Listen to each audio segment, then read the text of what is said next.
அனைவருக்கும் வணக்கம். இன்னைக்கு விலை மீன் குழம்பு மாங்காய் சேர்த்து எப்படி வைக்கிறதுன்னு பார்க்கலாம். 10 சின்ன வெங்காயம் 1-2 குண்டு குண்டாக நறுக்கி எடுத்துக்கணும். 5-6 பச்சை மிளகாய், தக்காளி 2 எடுத்துருக்கேன். 3 தக்காளி அளவு கூட சேர்த்துக்கலாம்.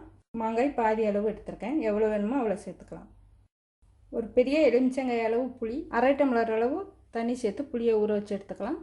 விலை மீனை துண்டு துண்டாக கட் பண்ணிவிட்டு நல்லா அலசி எடுத்துருக்கேன். இந்த மீன் வந்து ஒரு 3/4 கிலோ அளவு இருக்குது. கொஞ்சமாக மல்லித்தழை வேணாலும் சேர்த்துக்கலாம். மீன் குழம்புக்கு கருவேப்பிலை சேர்க்கக்கூடாது. 2 டம்ளர் அளவு தண்ணி சேர்த்துருக்கேன். பொடியை வந்து எண்ணெயில் வதக்கியும் செய்யலாம், இந்த மாதிரி கரைச்சிட்டு செய்யலாம். ஒரு 4-5 டீஸ்பூன் அளவு மல்லித்தூள். குழம்பு நல்லா கெட்டியாக வேணால் கொஞ்சம் அதிகமாக மல்லித்தூள் சேர்த்துக்கலாம். குழம்பு வந்து கொஞ்சம் இலக்கமாக வேணால் மல்லித்தூள் வந்து கம்மியாக சேர்த்தா போதும். தனித்தனியாக அரைச்சிருக்கிறதுனால தனித்தனியாக பொடி சேர்த்துக்கிறேன். நீங்கள் குழம்பு மிளகாய் தூள் இருந்ததுன்னா அதே சேர்த்துக்கலாம். மஞ்சள் தூள் கவிச்சிக்கலாம். கொஞ்சம் அதிகமாக மிளகாய் தூள் சேர்த்தா தான் நல்லாயிருக்கும். புளியவும் இதிலே சேர்த்து கரைச்சிடலாம்.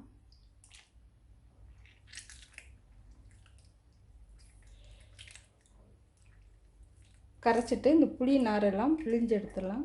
உப்பு வேணாலும் இதில் சேர்த்து கரைச்சிக்கலாம். சில டைம் குழம்பு வந்து கடுத்துரும். குழம்பு கொதித்ததுக்கப்புறம் உப்பு சேர்த்தா போதும். தக்காளி நல்லா கனிஞ்ச பழமாக இருந்ததுன்னா இந்த புளியோட சேர்த்து நல்லா கரைச்சி எடுத்துக்கலாம்.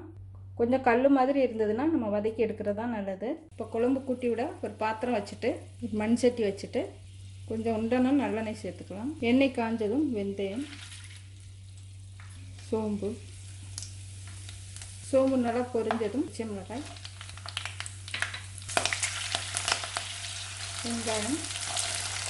வெங்காயம் கொஞ்சம் கருக வதங்கணும். வெங்காயத்தை மெலுசான தோலோடு நறுக்கி சேர்த்திங்கன்னா மணமும் சுவையும் நல்லாயிருக்கும். வெங்காயம் நல்லா வதங்கிடுச்சு. தக்காளி சேர்த்துக்கலாம்.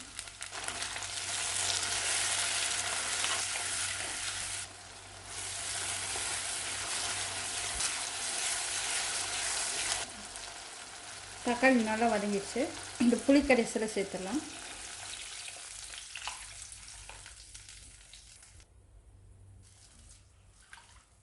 மூடி வச்சு மூடிட்டு குழம்பை நல்லா கொதிக்க விடணும். கரையாத மாங்காய்னா முன்னாலே சேர்த்து கொதிக்க விடலாம். லேசாக கொதி வந்துடுச்சு. இப்போ மாங்காய் சேர்த்துக்கலாம்.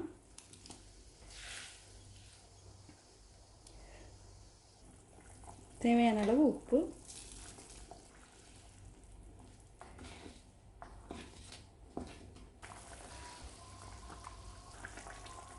மல்லித்தழை வேணுன்னா சேர்த்துக்கலாம், சேர்க்காமையும் நல்லாயிருக்கும். இப்போ மீன் சேர்த்துடலாம். முதல்ல தலைப்பகுதி வால் பகுதியை சேர்த்துடலாம்.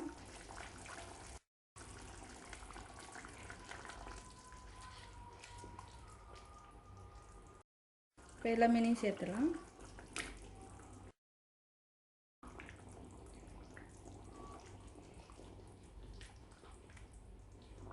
மீனை உடையாமல் கலந்து விடணும்.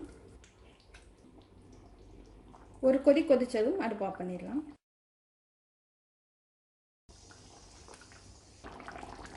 மீனை உடையாமல் கலந்து விடணும். இப்போ குழம்பு கொதிச்சிருச்சு, அடுப்பு ஆஃப் பண்ணிடலாம். இப்போ விலை மீன் குழம்பு ரெடி ஆயிடுச்சு. இது நல்லா சுவையாக இருக்கும். சோறு குழையாமல் வடித்து அதில் இந்த குழம்பு சேர்த்து சாப்பிட சுவையாக இருக்கும். இட்லி தோசைக்கும் தொட்டுக்கலாம். நன்றி, வணக்கம்.